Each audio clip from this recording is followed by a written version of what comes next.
នេះទាំងអស់គ្នាដឹងអត់កន្លែងអាជូម៉ាអូថតថាកន្លែងអាជូម៉ាកាត់លក់ដូចជាភេទក្រូចប្រភេទដលងភេទអីដែលថាកាត់លក់អញ្ចឹងណាអាជូម៉ាណានិយាយ harmony ណាអាជូម៉ាវាមិនសិនថាយើងនិយាយក្តីអីនិយាយតិចតួចនិយាយអីចឹងណាដល់គាត់ដាក់ឲ្យវ៉ាហាគូបាឆារេវ៉ាហាគូបាឆារេអាគាត់ណាយើងចេះ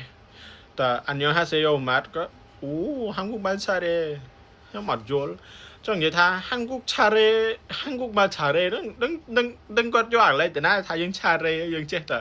អញ្ញងហាសេយោមួយម៉ាត់ហើយអ្នកខ្លះវិញអូបានគេសរសើរអញ្ចឹងវិញនិយាយពីថាអឲ្យគេមកគេនិយាយទៅ